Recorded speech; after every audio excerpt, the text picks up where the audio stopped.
नमस्कार दोस्तों, only scheme YouTube channel में आप सभी का स्वागत है। और आज के इस वीडियो में बात करने वाले हम लोग जो कि आज जो एग्ज़ाम हुआ है यूजी सेमेस्टर 3 जो कि एसकेएमयू का सेमेस्टर 3 का जो एग्ज़ाम हुआ है, जो कि एग्ज़ाम हुआ है किसका, तो एसी पेपर इंग्लिश का, यानी कि जो कि आपका पेपर था एसी 3, ठीक है। तो इंग्लिश का जो कि टोटल कितना क्वेश्चन था उसमें 50 क्वेश्चन था और जो एक क्वेश्चन था 1 मार्क्स का था, ठीक है। तो 50 क्वेश्चन टोटल थे जिसमें कि पासिंग मार्क्स कितना है, तो 20 है, यानी कि 50 टोटल एमसीक्यू आता है जिसमें कि आपको 20 जो है पासिंग के लिए ज़रूरी है, यानी कि 20 नंबर आपको कम से कम चाहिए पासिंग के लिए। 20 आप क्वेश्चन सही करेंगे तभी आप पास हो पाएंगे। और ये जो आपका ऑब्जेक्टिव पेपर यानी कि ओएमआर बेस्ड पेपर है, तो इसमें जो होते हैं कि टीचर इसको चेक नहीं करते, कंप्यूटर के द्वारा चेक किया जाता है।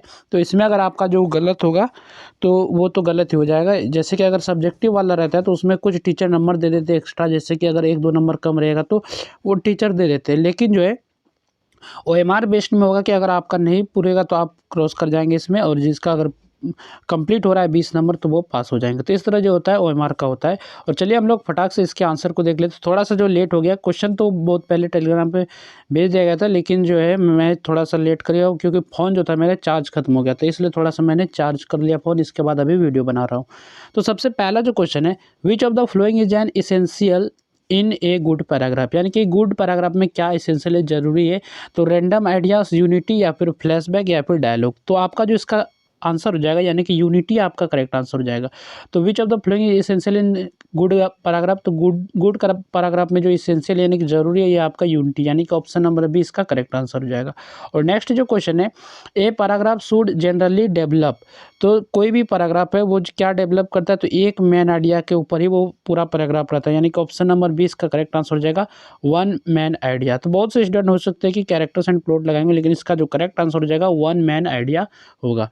नेक्स्ट जो क्वेश्चन है, the sentence that introduce the main idea of a paragraph is called, यानी कि वो सेंटेंस जो इंट्रोड्यूस करता है मेन आइडिया पैराग्राफ का, कोई भी पैराग्राफ है तो उसके मेन आइडिया को इंट्रोड्यूस करता है, तो उस सेंटेंस को क्या कहते हैं, कंक्लूडिंग सेंटेंस कहते हैं, टॉपिक सेंटेंस कहते हैं, ट्रांजिशनल सेंटेंस कहते हैं, या फिर सपोर्टिंग सेंटेंस कहते हैं। तो उस जो सेंटेंस को कहते हैं हम लोग टॉपिक सेंटेंस कहते हैं, यानी कि ऑप्शन नंबर 20 का करेक्ट आंसर हो जाएगा टॉपिक सेंटेंस, ठीक है। नेक्स्ट क्वेश्चन है, a paragraph achieves coherence mainly through, तो ए पैराग्राफ अचीव करता है कोहेरेंस को मेनली किसके द्वारा, किसके through, correct spelling, the number of sentence, logical connection, या फिर यूज ऑफ लॉन्ग सेंटेंस। तो इसका जो करेक्ट आंसर हो जाएगा, तो ऑप्शन नंबर सी इसका करेक्ट आंसर हो जाएगा लॉजिकल कनेक्शन। तो लॉजिकल कनेक्शन के द्वारा जो है अचीव करता है कोई भी पैराग्राफ कोहेरेंस को, ठीक है। तो मेनली किसके थ्रू करता है, तो लॉजिकल कनेक्शन, तो ऑप्शन नंबर सी इसका करेक्ट आंसर हो जाएगा। नेक्स्ट क्वेश्चन है question number 5, supporting sentence provide, जो भी सपोर्टिंग सेंटेंस होते हैं आपके पैराग्राफ में वो क्या होते हैं, एग्जाम्पल, डिटेल, एक्सप्लेनेशन होते हैं, ओनली कोटेशन होती है, यहाँ पर टाइटल और पैराग्राफ, यहाँ पर इरेलीवेंट इन्फॉर्मेशन। तो सपोर्टिंग सेंटेंस जो प्रोवाइड करते हैं एग्जाम्पल, डिटेल और एक्सप्लेनेशन, यानी कि ऑप्शन नंबर ए इसका करेक्ट आंसर हो जाएगा। नेक्स्ट क्वेश्चन है, ए स्टोरी मस्ट हैव, तो एक स्टोरी में क्या होना चाहिए, reference, characters, setting, plot, foot notes और बायोग्राफी। तो स्टोरी में जो होना चाहिए कैरेक्टर्स होना चाहिए, सेटिंग होना चाहिए और प्लॉट होना चाहिए, यानी कि ऑप्शन नंबर 20 का करेक्ट आंसर हो जाएगा कैरेक्टर, सेटिंग और प्लॉट। नेक्स्ट क्वेश्चन है, the opening of a story should generally, यानी कि ओपनिंग कैसे होना चाहिए कोई भी story, confuse the reader, reader को कन्फ्यूज करके, introduce the characters and situation, give conclusion, content only dialogues. तो ओपनिंग जो होना चाहिए कोई भी स्टोरी का, तो वो जनरली जो होना चाहिए introduce the characters and situation, यानी कि ऑप्शन नंबर 20 का करेक्ट आंसर हो जाएगा। नेक्स्ट क्वेश्चन है question number 8, the conflict in a story leads to, तो कन्फ्लिक्ट क्या लीड्स करता है एक स्टोरी में, the climax, the setting, the title, the moral. तो कन्फ्लिक्ट जो आपका लीड करता है उस स्टोरी के क्लाइमैक्स को, यानी कि ऑप्शन नंबर ए इसका करेक्ट आंसर हो जाएगा द क्लाइमैक्स, तो ये आपका करेक्ट आंसर होगा। नेक्स्ट क्वेश्चन है, a well written story should end with, जो एक वेल रिटन अच्छे तरीके से जो स्टोरी लिखा रहता है तो वो किस तरह जो है एंड होना चाहिए, किस तरह वो खत्म होना चाहिए, एक समरी के साथ, ए ट्विस्ट और रेजोल्यूशन के साथ, ए न्यू बिगनिंग के साथ, या फिर रैंडम इवेंट्स के साथ। तो ए वेल रिटन जो स्टोरी होता है वो हमेशा जो होगा ए ट्विस्ट और रेजोल्यूशन के साथ जो वो एंड होगा, यानी कि ऑप्शन नंबर 20 का करेक्ट आंसर हो जाएगा ए ट्विस्ट और रेजोल्यूशन, ये आपका करेक्ट आंसर हो जाएगा। नेक्स्ट क्वेश्चन है, the moral of a story is usually found, तो मोरल ऑफ स्टोरी जो कहाँ फाउंड होता है, कोई भी स्टोरी में कहाँ फाइंड होता है, इन द मिडिल, स्टोरी के बीच में, एट द बिगिनिंग, स्टोरी के शुरुआत में, या फिर एट द एंड, यानी कि ये आपका करेक्ट आंसर हो जाएगा एट द एंड। कोई भी स्टोरी है तो उसके लास्ट में आपको मोरल स्टोरी देखने को मिलती है, यानी कि मोरल ऑफ स्टोरी, उस स्टोरी का क्या मोरल है, क्या मतलब कि उस स्टोरी से आप क्या सीखे, वही जो आपको मिलता है एट द एंड में, यानी कि लास्ट में मिलता है। तो ऑप्शन नंबर सी इसका करेक्ट आंसर हो जाएगा, at the end. Next question है, expansion of a proverb means, यानी कि प्रोवर्ब का एक्सपेंशन क्या मतलब देता है, क्या मीनिंग देता है। Writing its meaning in detail, changing it into a story only, translating it, या फिर शॉर्टनिंग इट। तो इसका जो करेक्ट आंसर हो जाएगा, तो ऑप्शन नंबर ए इसका करेक्ट आंसर हो जाएगा, writing its meaning in detail. तो ये आपका जो एक्सपेंशन होता है प्रोवर्ब का, तो क्या मीनिंग देता है, तो writing its meaning in detail. तो ऑप्शन नंबर ए इसका करेक्ट आंसर हो जाएगा। नेक्स्ट क्वेश्चन है, the expansion of an idea requires, idea क्या रिक्वायर करता है एक्सपेंशन का, argument, elaboration with examples, only definition, only quotation. तो इसका जो करेक्ट आंसर हो जाएगा, तो ऑप्शन नंबर 20 का करेक्ट आंसर हो जाएगा, एलोब्रेशन विथ एग्जांपल। तो the expansion of an idea require, तो इसको क्या रिक्वायर चाहिए, क्या जरूरत चाहिए, तो एलोब्रेशन विथ एग्जांपल। तो ऑप्शन नंबर 20 का करेक्ट आंसर हो जाएगा। ठीक है, नेक्स्ट है, a stitch in time saves 9 teaches to delay work, to avoid help, to take timely action, to ignore mistake. तो इसका जो करेक्ट आंसर होगा, तो ऑप्शन नंबर सी इसका करेक्ट आंसर हो जाएगा, टू टेक टाइमली एक्शन। तो ये करेक्ट आंसर होगा। नेक्स्ट क्वेश्चन है, expansion writing should start with, जब आप एक्सपेंशन करेंगे, एक्सपेंशन राइटिंग करेंगे तो स्टार्ट कहाँ से करेंगे, एक जॉब के साथ करेंगे, यानी कि a general introduction, a conclusion, a dialogue. तो जब भी स्टार्ट करेंगे इंट्रोडक्शन, यानी कि जनरल इंट्रोडक्शन के साथ ही स्टार्ट करेंगे एक्सपेंशन राइटिंग, यानी कि इसका करेक्ट आंसर होगा ऑप्शन नंबर बी, ए जनरल इंट्रोडक्शन के साथ हम लोग शुरू करेंगे एक्सपेंशन राइटिंग को। नेक्स्ट क्वेश्चन है, in expansion writing the final part should present, तो फाइनल पार्ट जो है प्रेजेंट क्या रहना चाहिए, confusion, personal opinion, irrelevant in details, या फिर ग्रामर रूल। तो आप एक्सपेंशन राइटिंग में जब भी फाइनल पार्ट जो रहना चाहिए, शुड प्रेजेंट होना चाहिए, वहाँ मौजूद होना चाहिए, वो पर्सनल ओपिनियन मौजूद होना चाहिए, यानी कि ऑप्शन नंबर 20 का करेक्ट आंसर हो जाएगा, पर्सनल ओपिनियन। ठीक है, नेक्स्ट क्वेश्चन है, paraphrasing means writing the opposite meaning, changing words while keeping the meaning same, copying the text exactly, या फिर राइटिंग इन अनदर लैंग्वेज। तो पैराफ्रेजिंग का क्या मीनिंग है, क्या मतलब है, तो क्या अर्थ है, तो इसका जो मीनिंग है पैराफ्रेजिंग का, तो इसका अर्थ है, तो आपका ऑप्शन नंबर बी आपका करेक्ट हो जाएगा, यानी कि changing word while keeping the meaning same, यानी कि आप वर्ड को बदल दीजिए लेकिन उसका जो मीनिंग जो होगा वही चीज़ रहेगा, ये मतलब हुआ पैराफ्रेजिंग का। तो जो भी मतलब मीनिंग सेम रहना चाहिए, लेकिन आप वर्ड बदल सकते हैं लेकिन मीनिंग नहीं बदल सकते। नेक्स्ट जो क्वेश्चन है, ए गुड पैराफ्रेज अवॉइड्स, यानी कि जो एक अच्छा पैराफ्रेज होता है वो क्या अवॉइड करता है, किसे इग्नोर करता है, यूजिंग सिनोनिम्स, ये तो एलो करेगा पैराफ्रेज में, चेंजिंग सेंटेंस स्ट्रक्चर, प्लागेरिज्म, और या फिर अंडरस्टैंडिंग द टेक्स्ट। तो इसका जो करेक्ट आंसर हो जाएगा, ये ऑप्शन नंबर सी इसका करेक्ट आंसर हो जाएगा, यानी कि ए गुड पैराफ्रेज जो अवॉइड करेगा प्लेगरिज्म को, जो है अवॉइड करता है। तो ऑप्शन नंबर सी इसका करेक्ट आंसर हो जाएगा।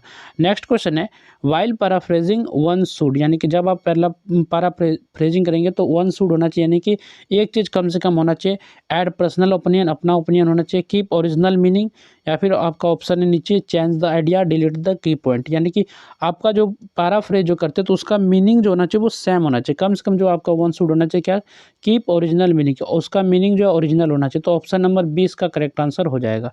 नेक्स्ट जो क्वेश्चन है, पैराफ्रेजिंग इम्प्रूव्स, तो पैराफ्रेजिंग क्या इंप्रूव करता है, memorisation, clarity, understanding, grammar only, या फिर पंक्चुएशन। तो पैराफ्रेजिंग जो इंप्रूव करता है क्लैरिटी और अंडरस्टैंडिंग को, यानी कि ऑप्शन नंबर 20 का करेक्ट आंसर हो जाएगा, क्लैरिटी एंड अंडरस्टैंडिंग। तो ऑप्शन नंबर 20 का करेक्ट आंसर होगा।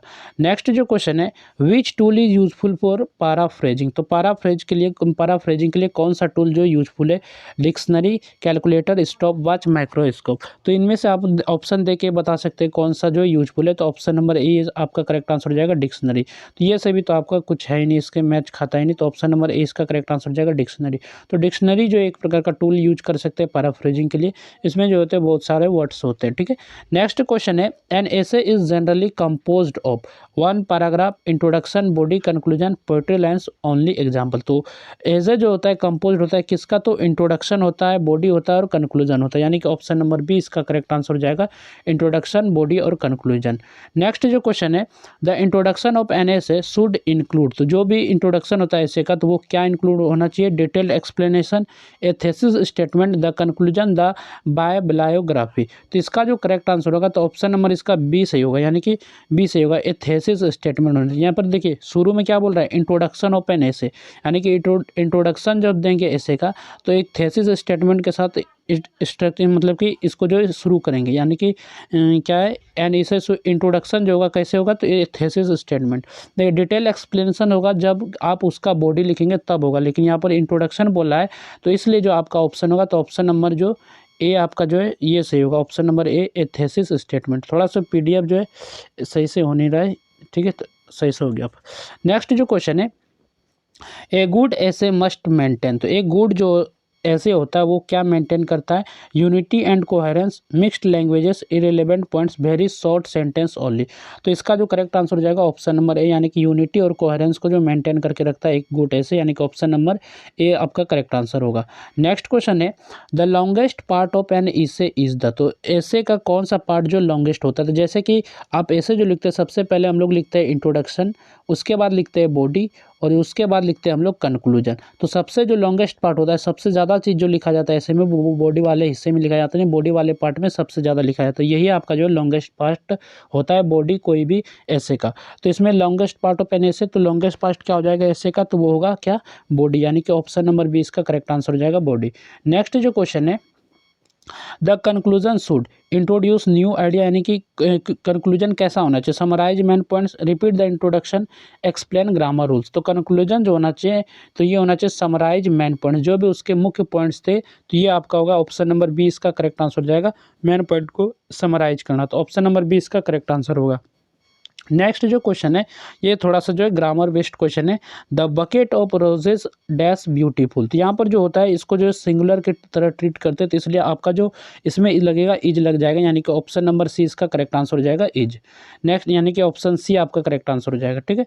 नेक्स्ट जो क्वेश्चन है, neither of the boys dash present, तो यहाँ पर भी जो आपका इज लगेगा ये भी सिंगुलर की तरह ट्रीट होता है, तो ऑप्शन नंबर सी इसका करेक्ट आंसर हो जाएगा।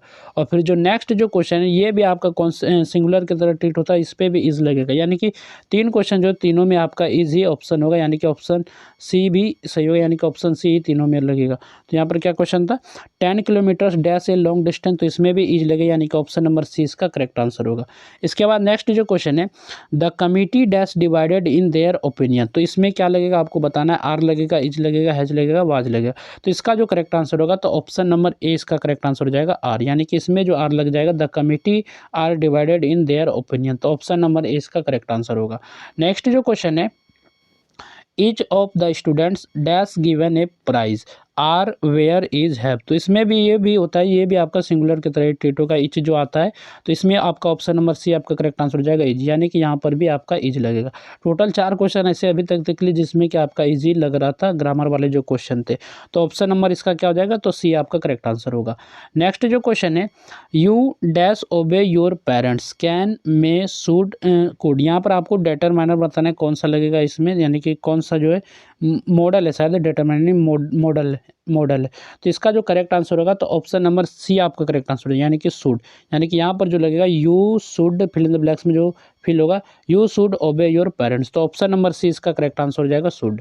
नेक्स्ट जो क्वेश्चन है, to express possibility we use, तो जब आप पॉसिबिलिटी को एक्सप्रेस करेंगे तो हम क्या यूज करेंगे, और ये वाला क्वेश्चन भी मैंने बताया था, आप लोग अगर पहले का वीडियो चला के देखेंगे इंग्लिश के लिए तो ये बताया था, तो आप लोग को एग्जाम में अगर वीडियो देखेंगे सही से तो आप बता सकेंगे इसका आंसर क्या है। तो इसका जो करेक्ट आंसर होगा तो ऑप्शन नंबर बी, यानी कि माइट, तो माइट का हम लोग यूज करते हैं जब पॉसिबिलिटी को एक्सप्रेस करना होगा, तो ऑप्शन नंबर बी इसका करेक्ट आंसर होगा।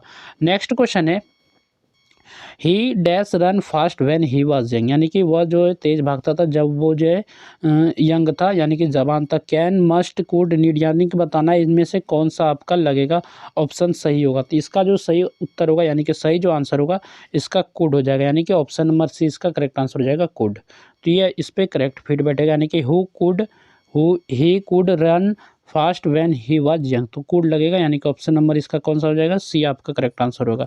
नेक्स्ट है 34, तो नेक्स्ट जो क्वेश्चन है 34, you dash not smoke here, यहाँ पर प्रोहिबिशन क्या होगा, प्रोहिबिशन जो है आपका शुड मस्ट में मस्ट, तो इसमें जो क्या होगा, तो इसमें जो आपका करेक्ट आंसर हो जाएगा आपका होगा मस्ट, यानी कि ऑप्शन नंबर बी यहाँ पर आएगा, you must not to smoke here, तो ये आपका मस्ट का यूज होगा यहाँ पर फिल इन द ब्लैंक्स में, तो ऑप्शन नंबर बी इसका करेक्ट आंसर होगा।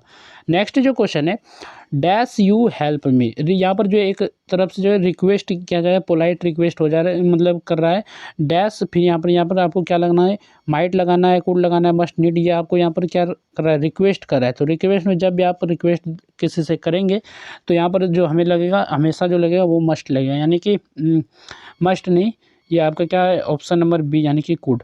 तो कुड यहाँ लगाएंगे, जब आप रिक्वेस्ट देंगे, पोलाइट रिक्वेस्ट करेंगे तो यहाँ पर लिखेंगे कुड यू हेल्प मी, तो कुड आपका करेक्ट आंसर हो जाएगा यहाँ पर, यानी कि ऑप्शन नंबर बी इसका करेक्ट आंसर हो जाएगा कुड।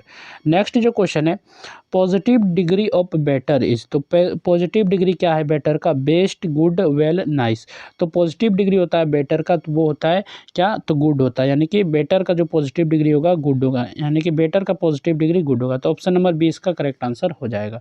नेक्स्ट क्वेश्चन है, superlative degree of happy is, तो इसका सुपरलेटिव डिग्री क्या है हैप्पी का, तो इसका हैप्पी का जो सुपरलेटिव डिग्री होता है वो होता है हैप्पीएस्ट, यानी कि ऑप्शन नंबर बी इसका करेक्ट आंसर हो जाएगा हैप्पीएस्ट।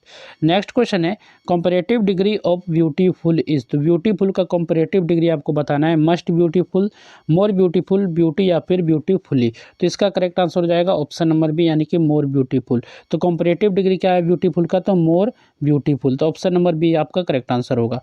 नेक्स्ट क्वेश्चन है, ही is the dash player in the team, यानी कि वो एक प्लेयर है, ही उसको बताना चाह रहा है कि कौन सा प्लेयर है, वो गुड प्लेयर है या फिर बेटर प्लेयर है या फिर बेस्ट प्लेयर है या फिर मस्ट गुड प्लेयर है।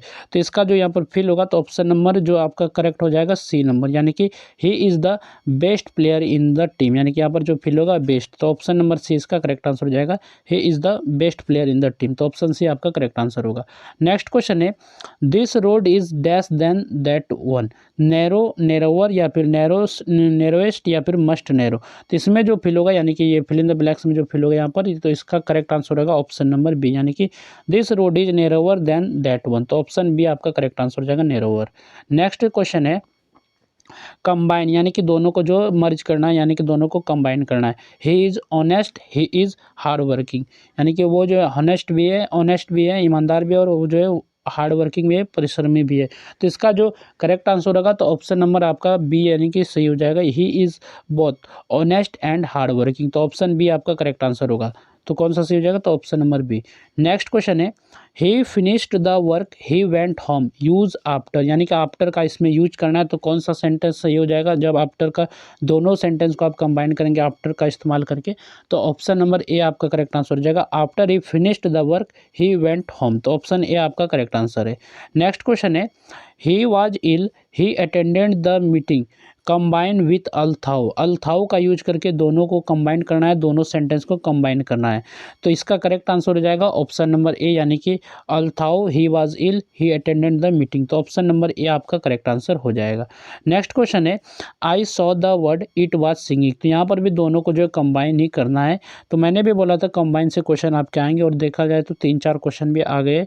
ठीक है, तो इसका कौन सा आंसर सही हो जाएगा, क्वेश्चन क्या है, I saw the word it was singing. तो इसका जो करेक्ट आंसर होगा ऑप्शन नंबर ए ही आपका करेक्ट आंसर हो जाएगा, I saw the word which was singing. तो ऑप्शन नंबर ए आपका करेक्ट आंसर होगा। नेक्स्ट क्वेश्चन है, he ran fast he missed the train cause, तो इसमें जो कौन सा होगा, he ran fast because he missed the train, because he ran fast he missed the train. और ऑप्शन सी भी और डी भी देख लेते हैं, he missed the train because he ran fast. और ऑप्शन डी क्या है आपका, he fast ran missing train. तो इसका जो करेक्ट जो आंसर होगा तो ऑप्शन नंबर ए ही आपका करेक्ट आंसर हो जाएगा, जो कि आपका सेंटेंस दिया गया है, he ran fast because he missed the train. तो ऑप्शन नंबर ए आपका करेक्ट आंसर होगा। ठीक है, नेक्स्ट क्वेश्चन है, how many vowel sounds are there in English, तो इंग्लिश में जो वोवेल साउंड कितने हैं, यहाँ पर वोवेल नहीं पूछ रहा है, यानी कि वोवेल के साउंड पूछ रहे हैं। तो वोवेल जो साउंड होते हैं 20 होते हैं, यानी कि ऑप्शन नंबर सी आपका करेक्ट आंसर हो जाएगा 20। तो बहुत से स्टूडेंट जो होंगे कि 5 लगा के आगे होंगे, लेकिन 5 आपका करेक्ट आंसर नहीं होगा, यानी कि 5 आपका नहीं होगा।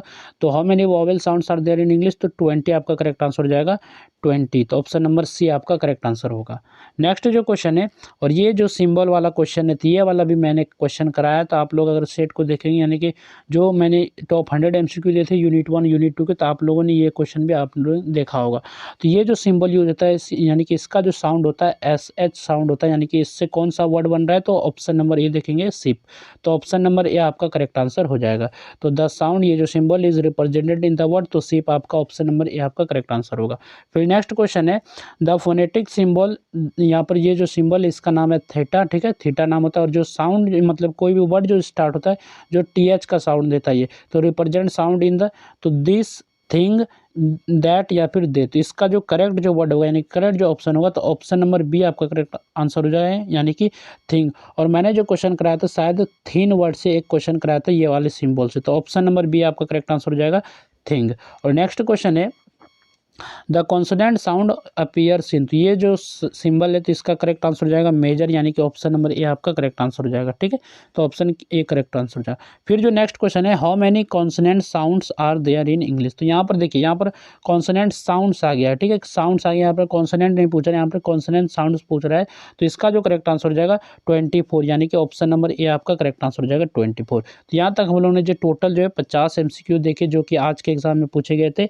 AC3 जो कि आपका इंग्लिश पेपर था, एसकेएमयू यूजी सेमेस्टर 3 सेशन था 23 से 27, यानी कि 2023 से 27। तो इस वीडियो में बस इतना है, तो आप लोग जो है सभी क्वेश्चन को अच्छे से मिला लीजिएगा और कमेंट कीजिएगा आपका कितना आंसर जो सही हुआ। तो चलिए फिर मिलेंगे नेक्स्ट वीडियो में, ठीक है, तो इस वीडियो में बस इतना ही।